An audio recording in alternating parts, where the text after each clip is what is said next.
لیکن جنرلی اگر دیکھا جائے تو یعنی ایسی بہت کم خواتین اور لڑکیاں ہوتی ہیں جو اتنا جذبہ رکھتی ہیں کہ دوسری بیوی کے طور پر وہ اپنے آپ کو پیش کریں. کیا ایک لڑکی کسی نیک اور صالح مرد کو خود پیغام بھجوا سکتی ہے اپنی شادی کے لیے؟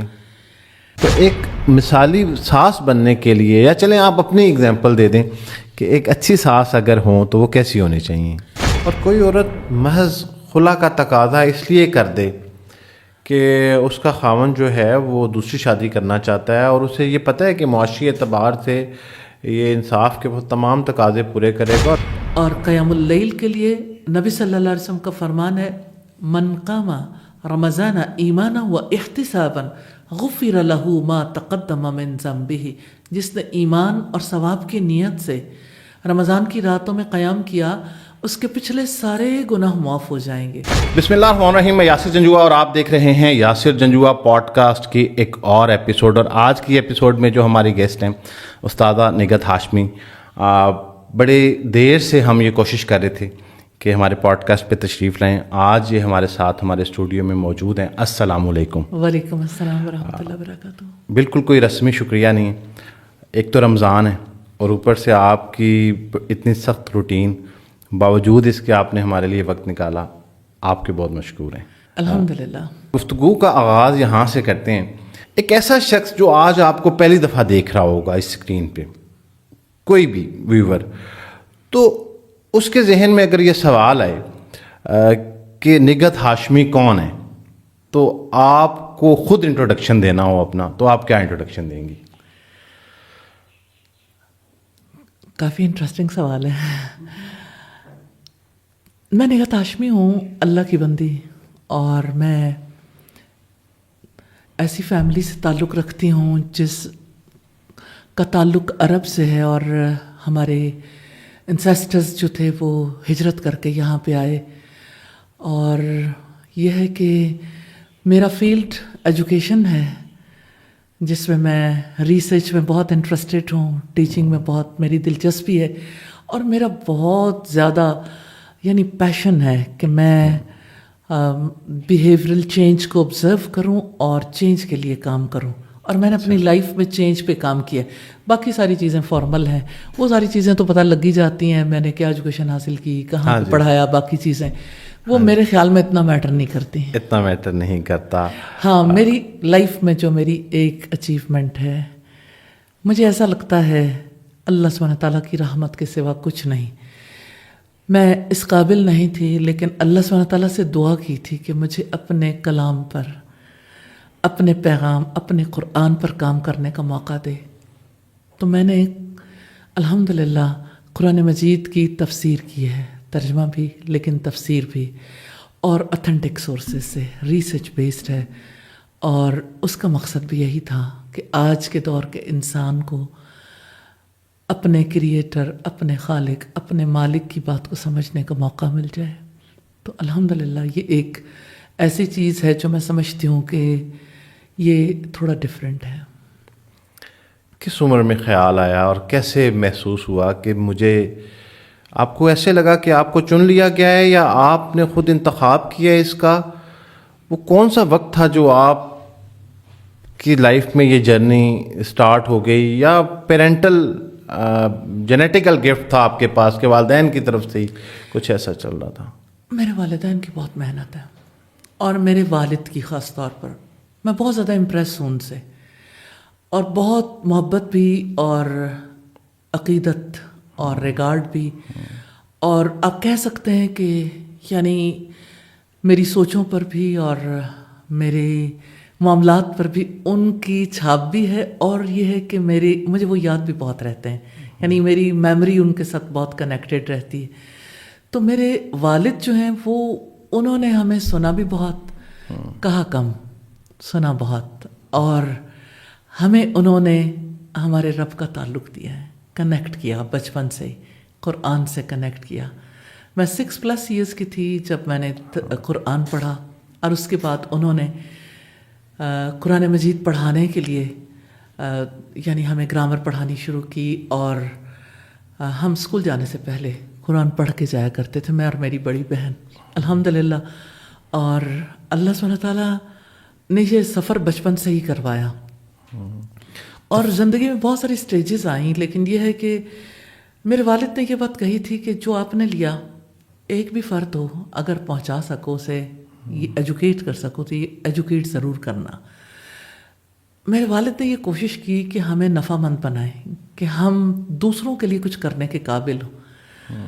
تو گھر میں جب کبھی امی جی چاہتی تھیں کہ ہم گھر کے کام باقی چیزیں بھی سیکھیں، تو میرے والد کہتے تھے جو کام دوسرے لوگ کر سکتے ہیں وہ ان سے بھی لیے جا سکتے ہیں، جو کام دوسرے نہیں کر سکتے وہ انہیں کر لینے دو. تو الحمدللہ. بہاولپور رہیں آپ اور وہاں سے سفر کر کے آپ فیصل آباد آتی تھیں. بہت سارے لوگ تو اس جرنی سے واقف ہوں گے اور بہت سارے لوگوں کو نہیں پتہ ہوگا. کس مقصد اور کس جذبے سے یہ سفر ہوتا رہا اتنا لمبا عرصہ؟ اور مقصد یہ تھا سفر کرنے کا کہ اللہ تعالیٰ کے پیغام کو پہنچائیں.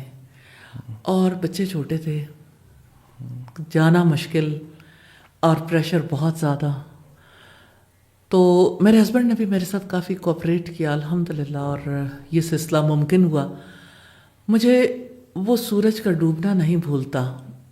ایوری سنڈے جب میں بہاولپور سے فیصل آباد کا سفر کرتی تھی اور میرے آنسو بہتے رہتے تھے اور میں مسلسل قرآن پڑھتی رہتی تھی، قرآن سنتی رہتی تھی.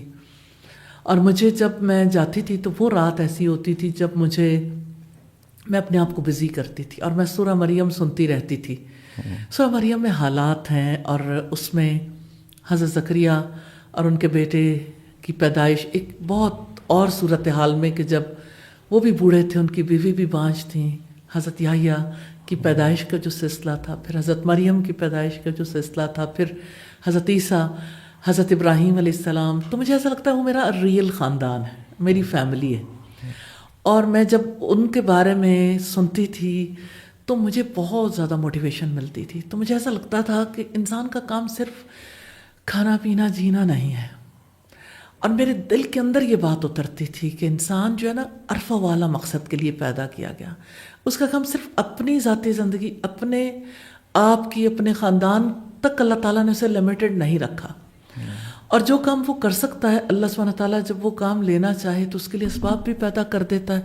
میری فیملی نے میرے ساتھ ہی شفٹ ہونا تھا لیکن اللہ تعالیٰ کی طرف سے ایسا بن نہیں پایا. لیکن یہ جو یعنی لوگوں تک اللہ کے پیغام پہنچانے کا سلسلہ تھا وہ ضرور بن پایا. تو میں سنڈے کی نائٹ میں لکھتی تھی تو میں نے 3 اینگلز پہ خاص طور پہ کام شروع کر دیا. ایک تو میں کوسچن آنسرز کی صورت میں قرآن نجبہ جو تفسیر کا کام تھا پہلے بھی کر رہی تھی لیکن اس وقت میں نے اس کو زیادہ تیزی سے کیا. دوسرا میں ہر رکوع پہ اس کا جسٹ لکھتی تھی اور یہ کہ ہم کیا کریں. اور تیسرا میں یہ لکھتی تھی کہ اللہ سبحانہ تعالیٰ کے ساتھ، یعنی اللہ ہمارا رب ہے، محمد رسول اللہ ہمارے رہنما ہیں، اور ہمارے لیے کامیاب ہونے کے کیا رویے ہیں اور ناکام ہونے کے، اور اسی طرح سے منزل ہے کہاں تیری. میں ایوری ٹائم ہر رات میں یہ ضرور لکھتی تھی کہ میری منزل کون سی ہے اور میرا مقصد زندگی کیا ہے. تو مجھے اس چیز نے بہت ہیلپ کیا الحمدللہ. اور یہ ہے کہ میں 3 دن وہاں ہوتی تھی اور چوتھے دن مجھے واپس آنا ہوتا تھا. چوتھے دن میں گھر آتی تھی اور پھر یعنی باقی اس واپسی کے سفر کا بھی اپنا ہی ایک لطف تھا. اور الحمدللہ یعنی گھر جا کے پھر ایسے لگتا تھا کہ جیسے گھر، بچے اور باقی معاملات. اور پھر مجھے وہاں پہ صحیح مسلم میں پڑھاتی تھی تو وہاں بھی یعنی ایک پبلک اورینٹڈ پروگرام بھی بہت بڑا ہوتا تھا، پھر اپنی کلاسز بھی، باقی چیزیں بھی. مجھے ایسا فیل ہوتا ہے کہ میری اوقات نہیں تھی جتنا رب نے مجھے موقع دیا الحمدللہ. الحمدللہ. اچھا،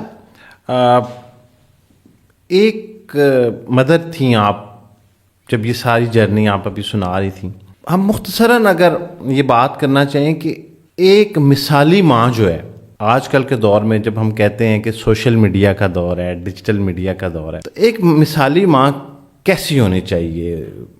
اس میں کیا خواص ہونے چاہیے جو آج کی جو ہماری بہنیں، بچیاں آپ کو ملتی ہیں تو آپ کو لگتا ہے کہ یہ وہ پارٹ ہے جو اب مس ہو گیا ہے؟ میں نا اکثر یعنی ہم نے النور انٹرنیشنل کے زیر اہتمام ہم ڈپلومہ ان اسلامک ایجوکیشن کرواتے ہیں. اس کے ہم نے 4 سیمسٹرز میں سے 2 سیمسٹر پیرنٹنگ پہ رکھے ہیں. ٹھیک ہے. اور میں اس کو پبلک میں بھی اور اسٹوڈنٹ سے بھی یہ کہتی ہوں, ہماری ماں کھو گئی ہے. واہ. نیپولین نے کہا تھا تم مجھے اچھی ماں دے دو میں تمہیں اچھی قوم دے دوں گا. ہماری جو اب یوتھ ہے اس کے اندر احساس اجاگر ہوا ہے کہ ہم نے اپنی اولادوں کو وقت دینا ہے. میں یہ کہتی ہوں کہ ساری یوتھ بھی ایسی نہیں ہے. میں احساس ابھرنے کی بات کر رہی ہوں, لیکن انہیں راستہ نہیں مل رہا کہ ہم کس طرح سے اچھی مائیں بن سکتے ہیں. لوگوں نے گروپ بنائے, میں ایسے بہت سارے گروپس کو جانتی ہوں جیسے یعنی جس میں یعنی آج سے 10 سال, شاید 10 تو نہیں لیکن اس سے کم, اتنے عرصہ پہلے 75,000 ماؤں نے اسے جوائن کیا. تو پتہ لگتا ہے کہ یعنی مائیں جو ہیں وہ کس طرح سے چاہتی ہیں کہ ہمیں کوئی نہ کوئی راستہ ملے. ایسے ہی اور گروپس ایسے ہیں جہاں پہ مائیں کہیں نہ کہیں مل کے شیئر کرتی ہیں کس طرح سے بچوں کی ٹریننگ کی جائے. لیکن وہ قرآن حکیم میں آتا ہے نا, ضعف الطالب والمطلوب, مدد مانگنے والا بھی کمزور, جس سے مدد مانگی جاتی ہے وہ بھی کمزور. سوشل میڈیا پہ تھوڑا سا یہ پرابلم ہے کہ اس میں یہ کہ لوگ ایفرٹ کرتے ہیں, اسٹرگل کرتے ہیں, لیکن یہ ہے کہ یہ ایک چیز کو پیش نظر رکھنا چاہیے کہ جو صحیح گائیڈ کر سکے گائیڈنس تو اسی سے لینی چاہیے نا, جو واقعی گائیڈ کرنے کی صلاحیت رکھتا ہو. خیر یہ تو ایک بات تھی, لیکن بات یہ ہے کہ جہاں تک مثالی ماں کا تعلق ہے تو ہمارے لیے تو آئیڈیل ہماری ماں خدیجہ رضی اللہ تعالیٰ عنہ.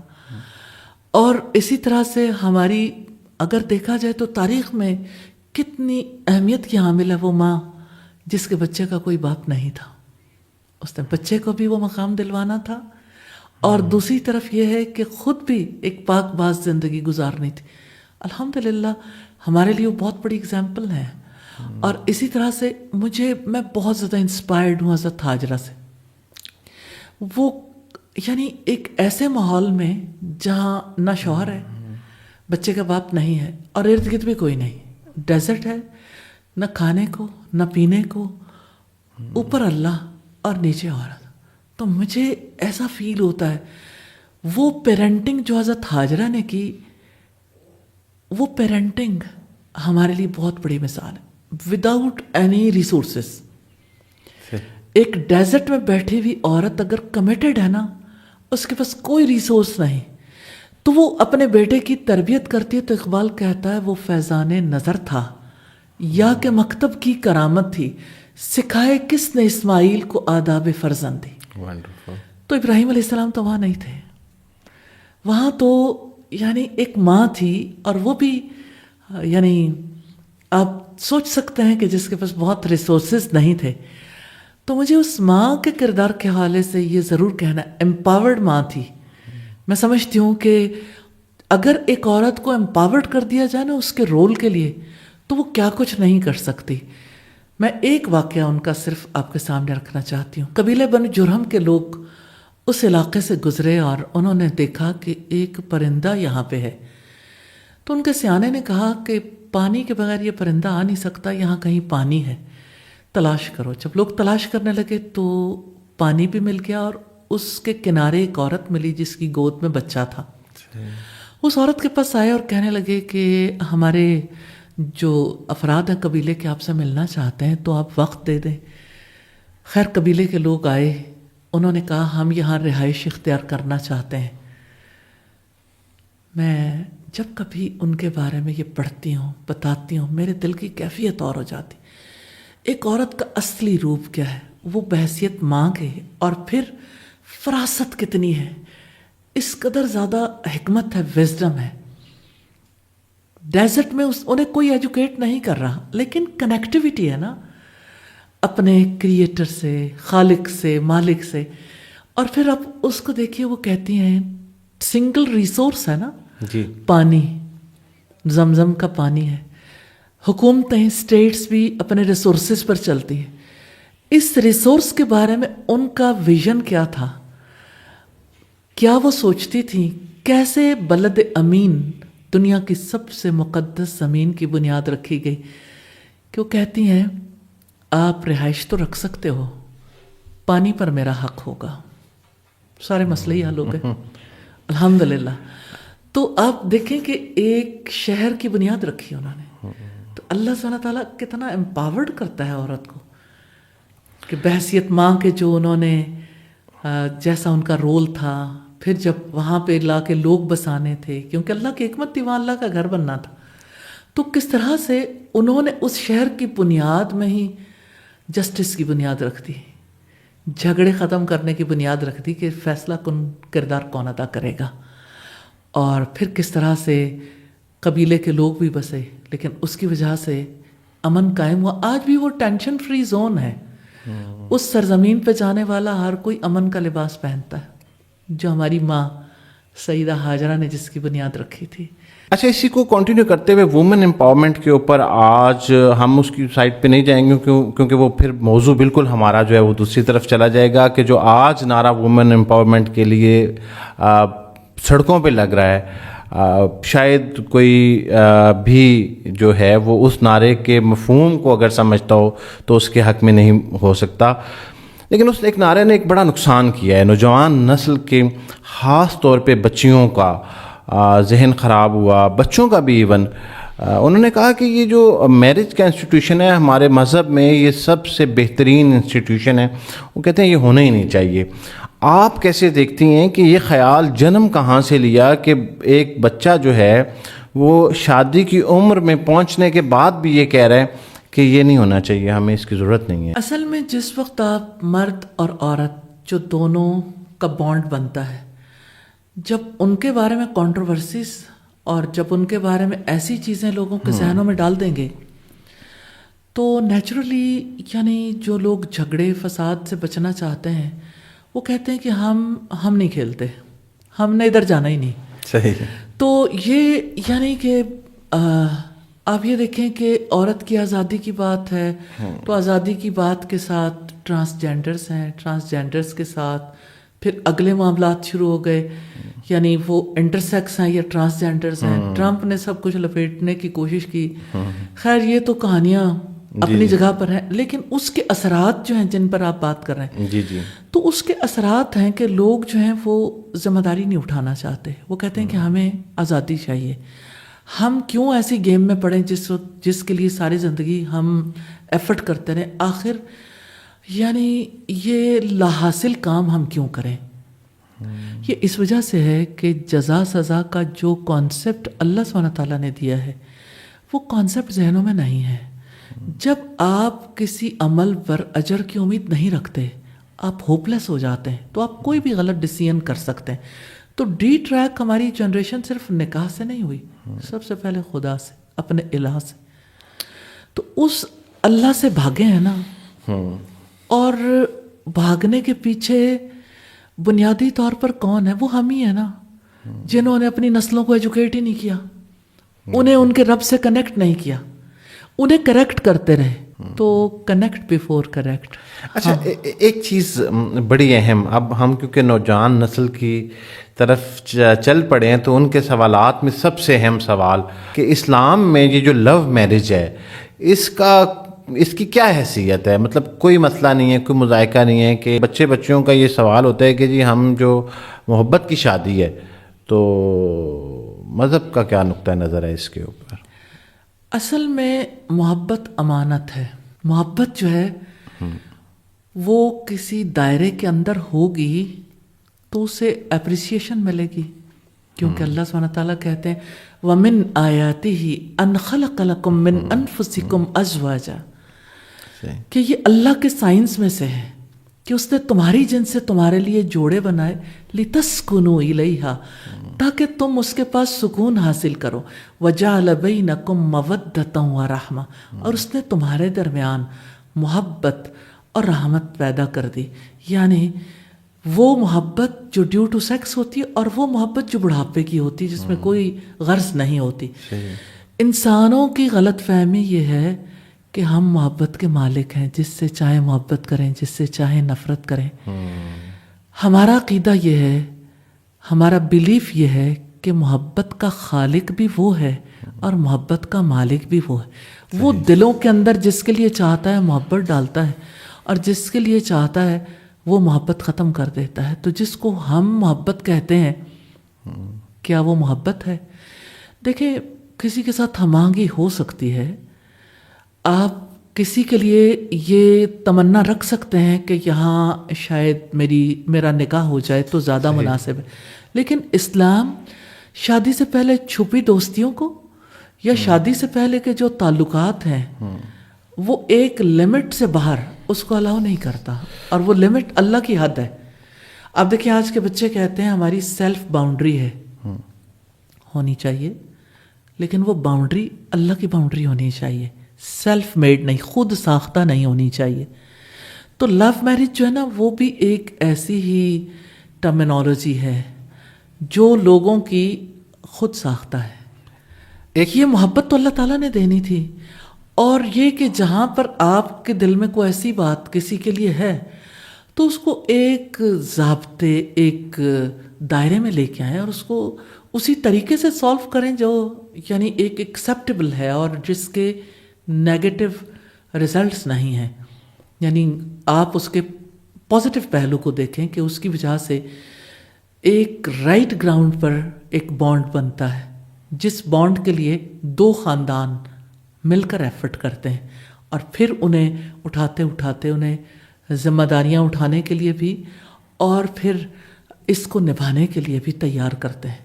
تو یہ دو خاندانوں کا ایک مشترکہ یعنی پروجیکٹ ہوتا ہے کسی ایک یعنی بانڈ کو جو بنتا ہے, یعنی ایک خاندان کو جو نیا خاندان ہے اس کو آگے چلانا. اگر ہمارے یہاں لو میرج کا کانسیپٹ ہے تو ہمارے یہاں خلع اور طلاق کی ریشو بھی بہت زیادہ ہے.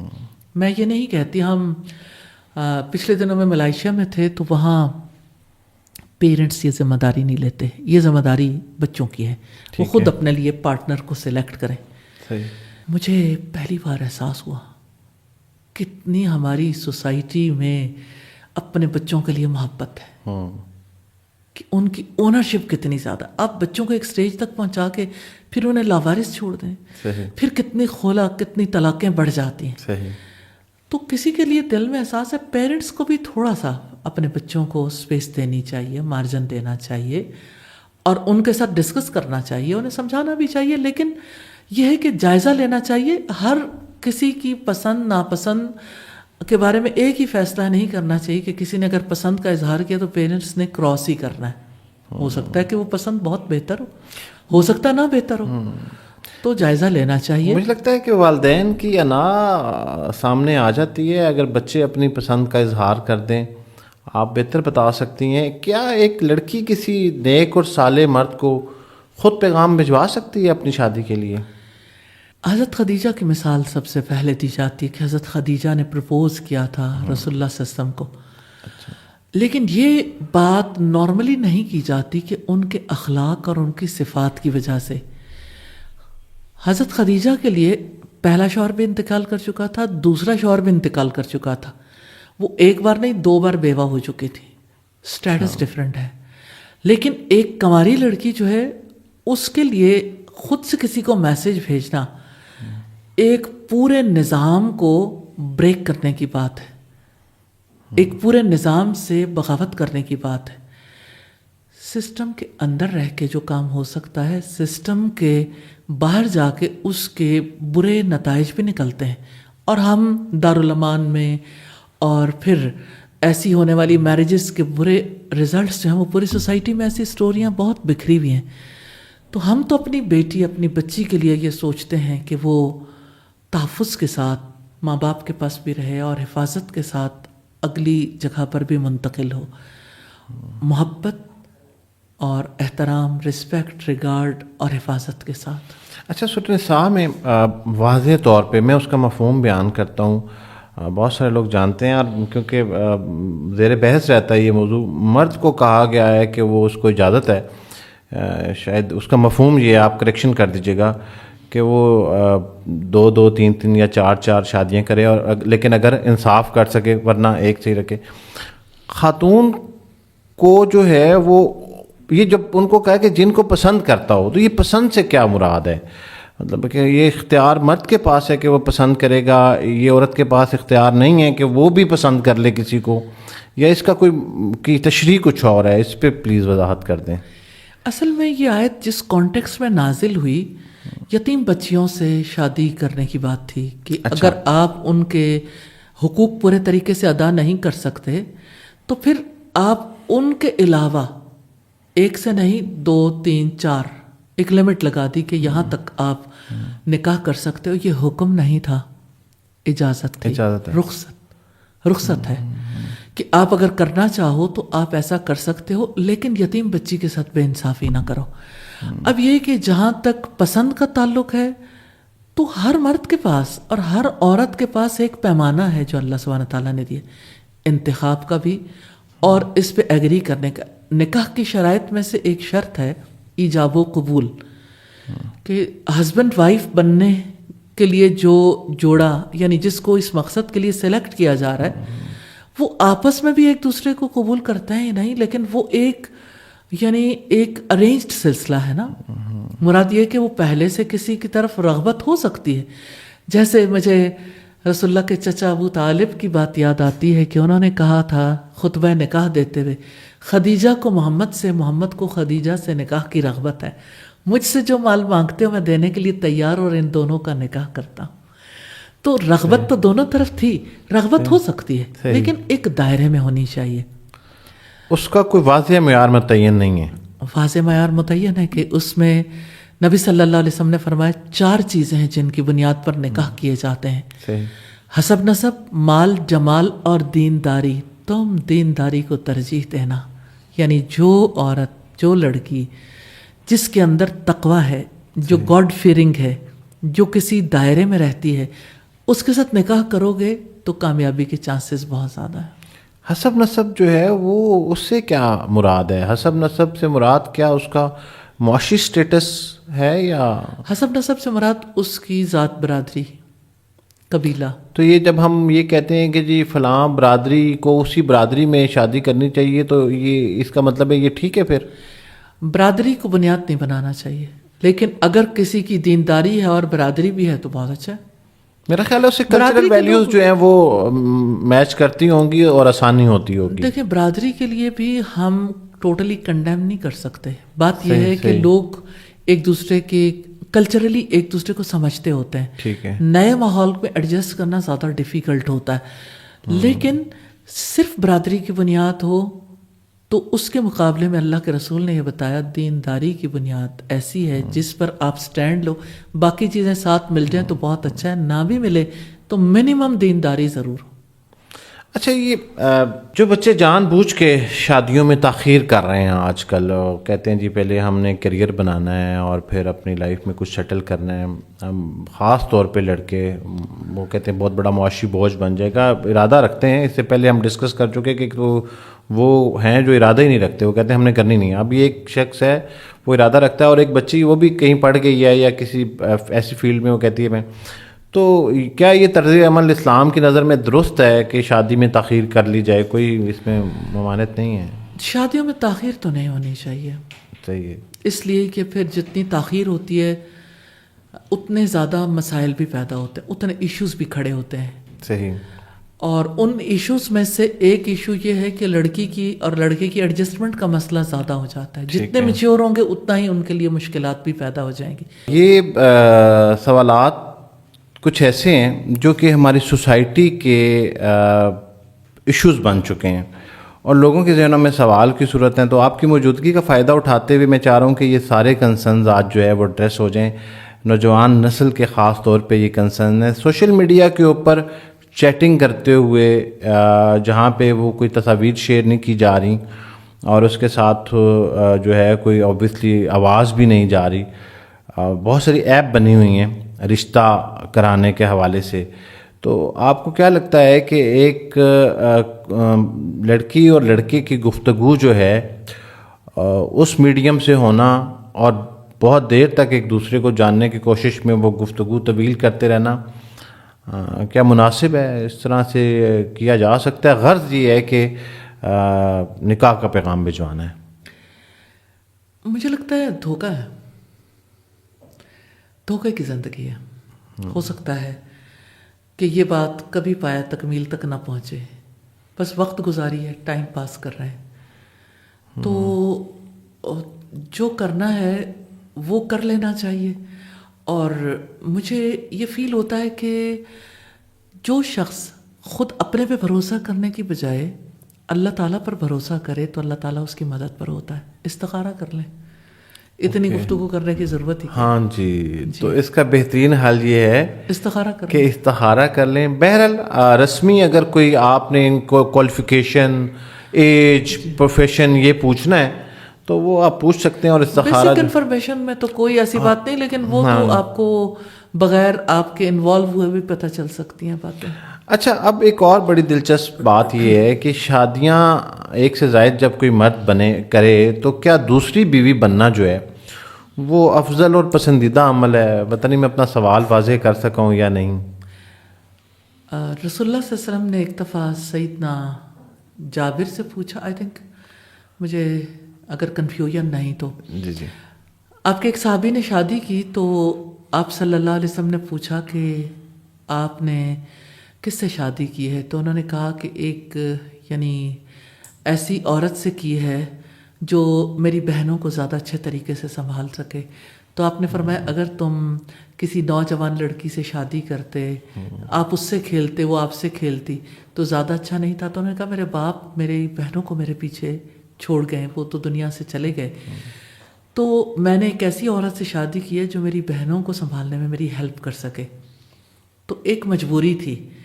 لیکن جنرلی اگر دیکھا جائے تو یعنی ایسی بہت کم خواتین اور لڑکیاں ہوتی ہیں جو اتنا جذبہ رکھتی ہیں کہ دوسری بیوی کے طور پر وہ اپنے آپ کو پیش کر سکیں. پچھلے دنوں میری ایک خاتون سے ملاقات ہوئی تو وہ کہتی ہیں میرا مشن ہی ہے، اور میں نے اس بلکہ شاید انہوں نے ریکارڈڈ آپ کی میں نے کوئی ویڈیو بھی دیکھی تھی، اور انہوں نے کہا کہ میرا مطلب شروع سے میرا مشن تھا. اب تو ماشاءاللہ ان کے 4 بچے ہیں، شاید انہیں کا شاید اب ذکر کر رہی ہیں. لیکن ایسے بہت کم لوگ ہوتے ہیں. نیچرلی کسی کو بھی نمبر 2 ہونا تو اچھا نہیں لگتا، ہر کوئی دنیا میں نمبر 1 ہی رہنا چاہتا ہے.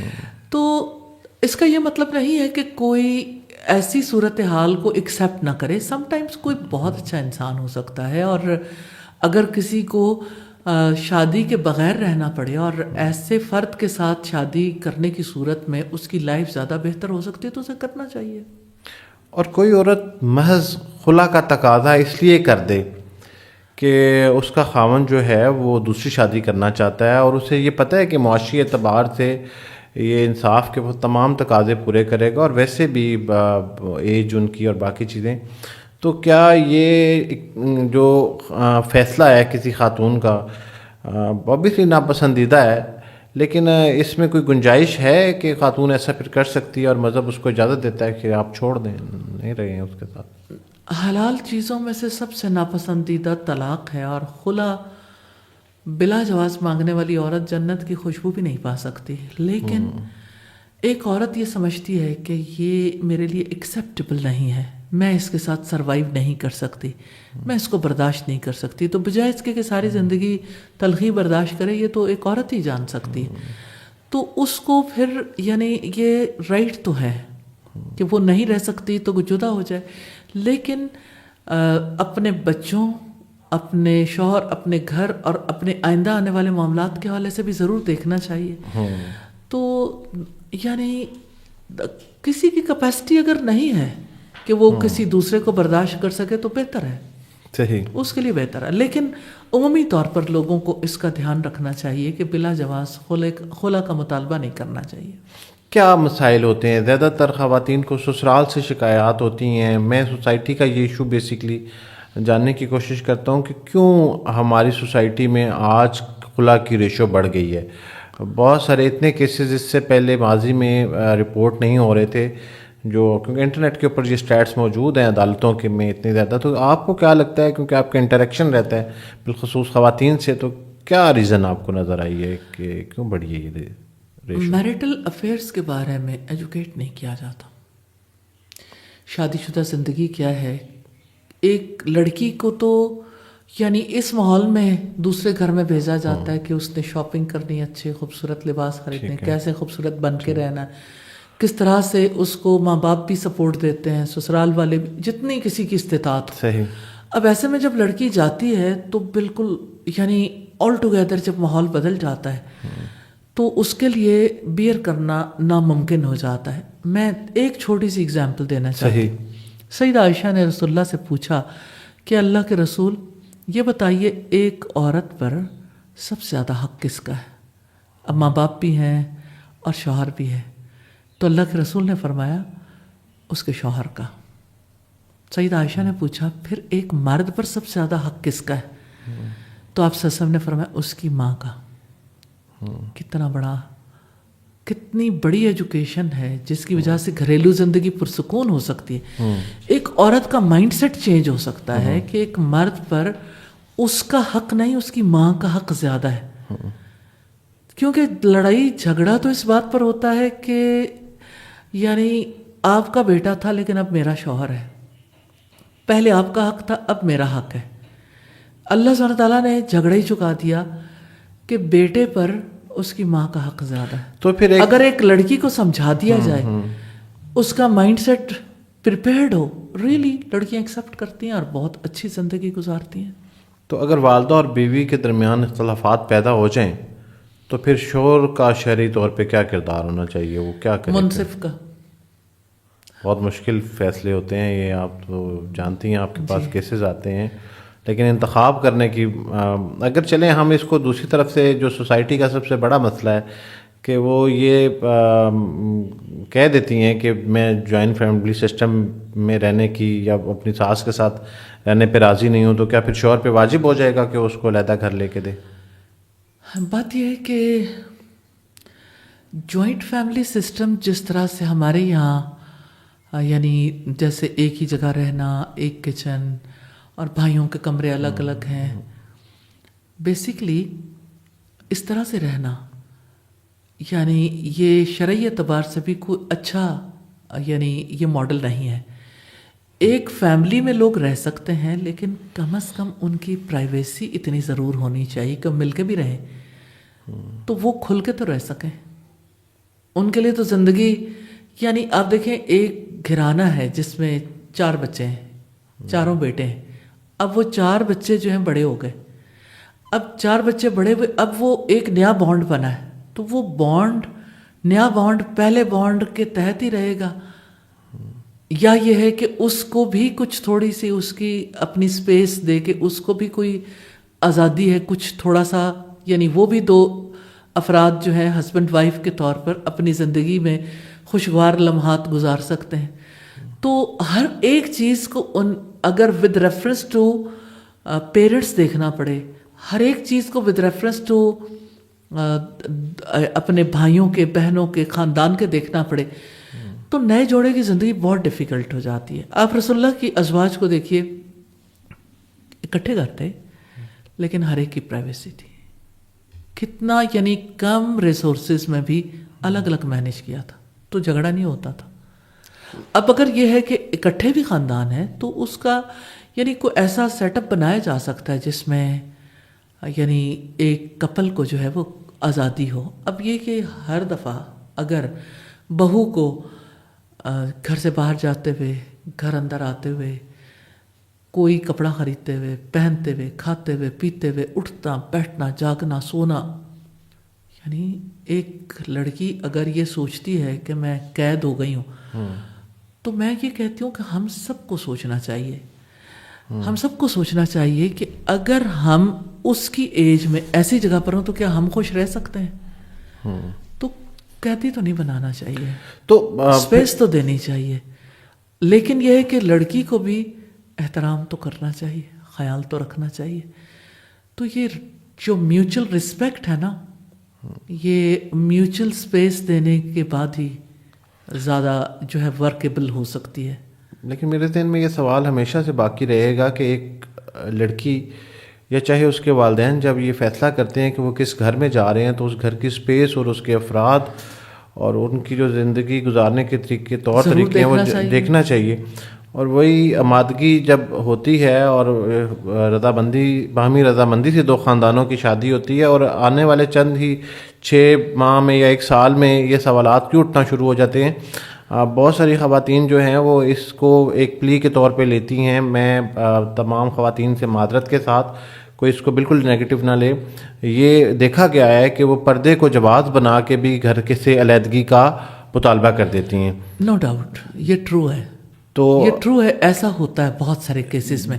اور جس وقت وہ علیحدہ ہو جاتی ہیں تو پھر وہ شرعی پردہ جو ہے وہ ختم ہو جاتا ہے. ہاں جی, وہ شرعی پردہ ختم ہو جاتا ہے. تو آپ یہ واضح کریں کہ سسرال میں رہتے ہوئے بیوی کو کتنا پردہ کرنا پڑتا ہے, مطلب ایک بندہ اپنی بیوی کو بتا سکے یا ایک خاتون کو کہ کیا پردے کے پھر کیا احکامات ہیں کہ وہ دائرہ کار پتہ ہو اور اس میں رہتے ہوئے کسی کو اس طرح کی بلیک میلنگ کا سامنا نہ کرنا پڑے.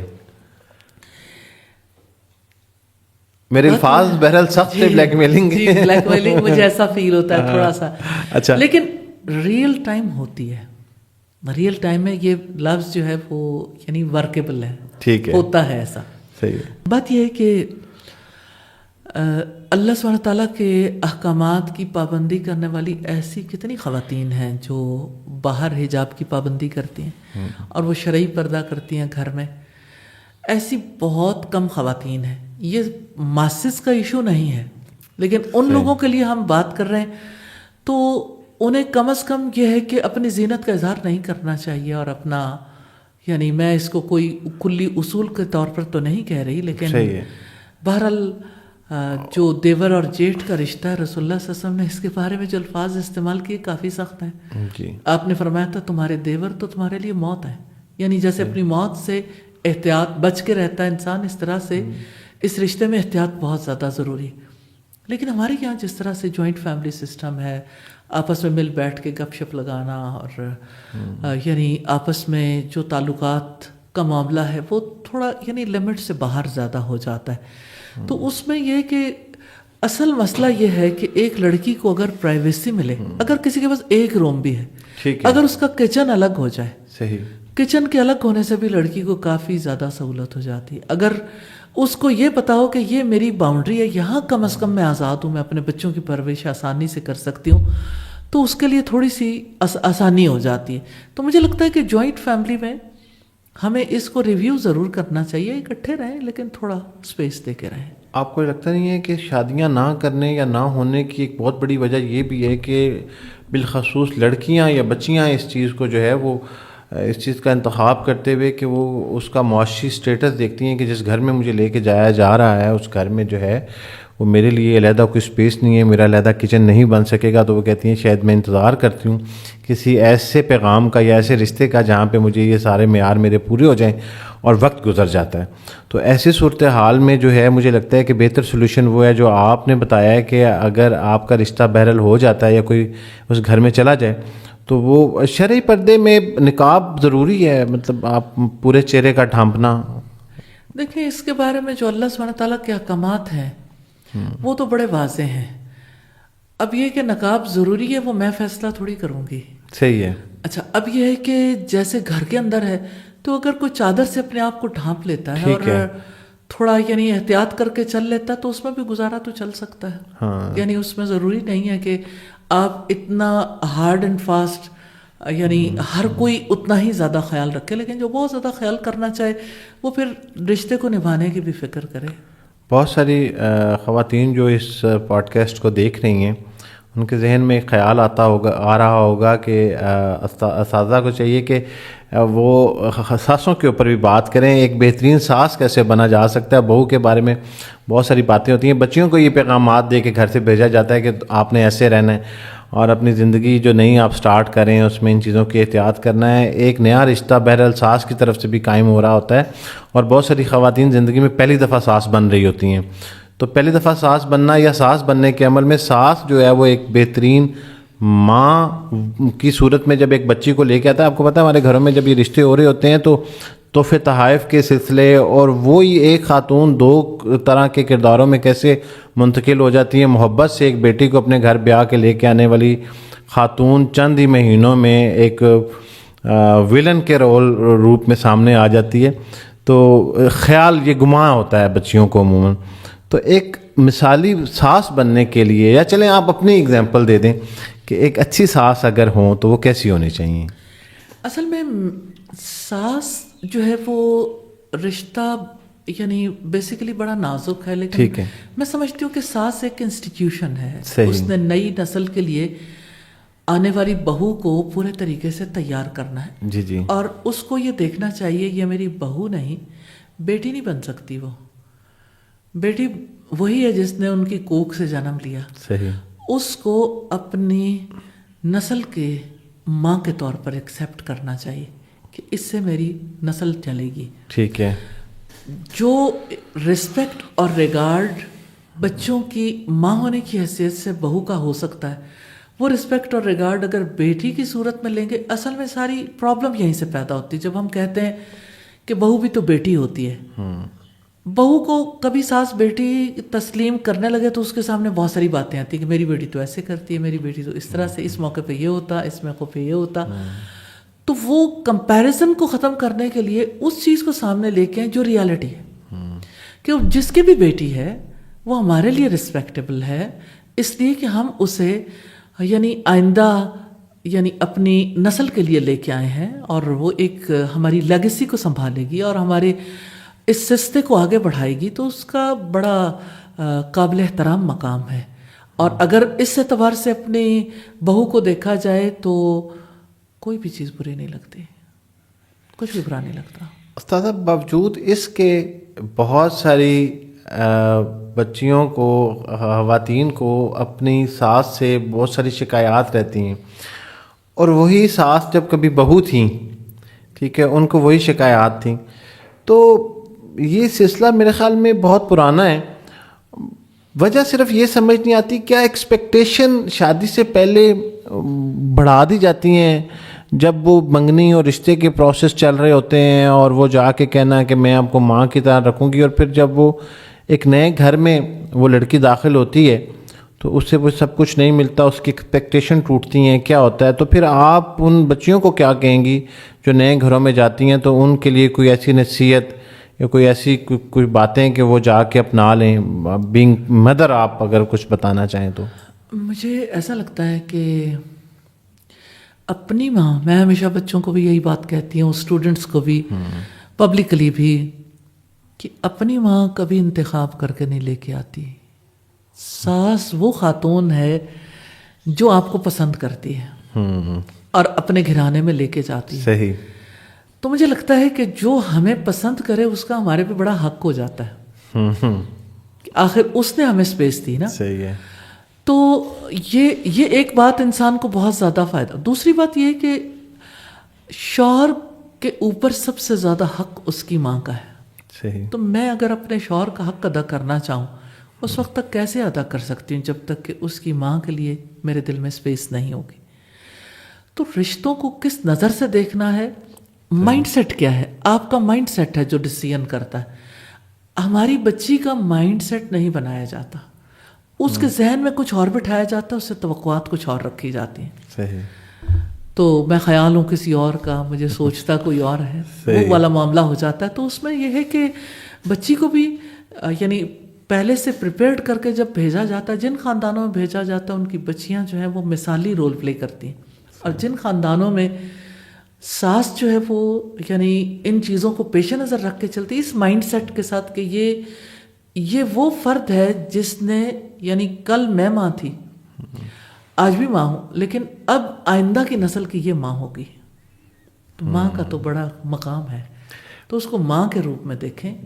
بے شک ابھی وہ ماں نہیں بنی، صحیح. لیکن یہ ہے کہ بہرحال اس کو ایک خاص پوزیشن پہ لے کے آ رہے ہیں نا. وہ صرف ایک بیٹے کی بیوی تو نہیں ہے، وہ تو آپ کی نسل کی امین بھی ہے، اس کی تربیت کرنے والی بھی ہے. تو اس کو اس انداز سے دیکھیں گے، اس کو اسپیس دیں گے تو انشاءاللہ اللہ تعالیٰ آسانی کرے گا. بچے پڑھ لکھ کے آج کل ان کی خواہش یہ ہوتی ہے اوبیسلی بچیاں بھی کہ وہ جاب کریں. تو کیا عورت کے لیے گھر سے باہر جا کر جاب کرنا شرعی طور پر جائز ہے؟ کوئی اس میں ممانعت نہیں ہے، یا اس کے لیے کوئی دائرہ کار جو ہے وہ اسلام نے واضح کیا ہے؟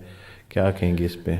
دیکھیے، پہلی ذمہ داری تو اپنے گھر اور بچوں کی ہے. اگر کسی کے پاس سے وقت نکلتا ہے،